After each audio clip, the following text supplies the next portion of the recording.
The next question posed is by Junaid, India, but living in Kuwait. If a medical doctor gives some medical advice which is contrary to the advice from our Prophet Muhammad, peace be upon him, what will we have to do? I ask this question because my wife, she's pregnant, has been advised by the gynecologist to lay down by directing towards her left side in order for the baby to have blood circulation. But I heard that in Islam, sleeping by pointing towards our right side is sunnah. Could you please educate me, sir? As far as if a doctor gives you advice which is contrary to the teachings of Islam, teachings of Allah, or teachings of the Prophet, what should you do? Basically, in Islam, there are 5 categories of things. One is which is fard, which is compulsory. One which is mustahab, as we say as sunnah, which is recommended. The third is mubah, that is permissible, optional. And the fourth is makruh, that is discouraged. And the fifth is haram, which is prohibited. When you do what is fard, if you do it, you get plus point. If you don't do it, you get negative points.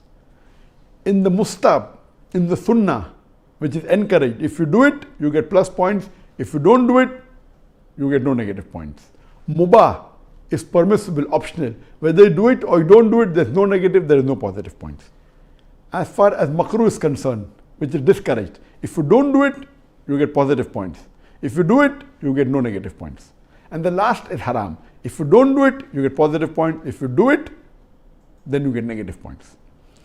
If a doctor gives you advice and tells you to do something which is fard, that is good. Suppose the doctor tells you, fast for one complete month, and it is Ramadan. Either you have to fast, the doctor tells you or not. So doctor tells you something which is fard. Whether the doctor tells you or not, you have to do it. If doctor tells you something which is a sunnah or which is mustahab, for example, doctor tells you, sit and drink water. It is good for your health. And you sit and drink water. Whether the doctor tells you or not, it's a sunnah. And the Muslim should do it as far as possible. So there's no problem at all.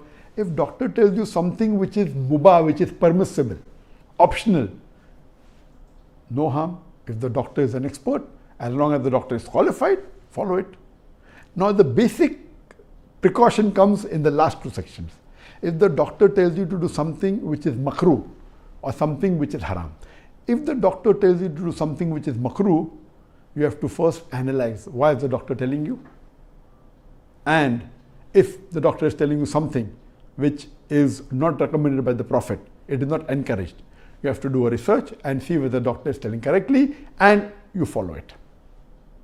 Because if you do something which is makruh, you don't get negative points. If you don't do it, you get positive points.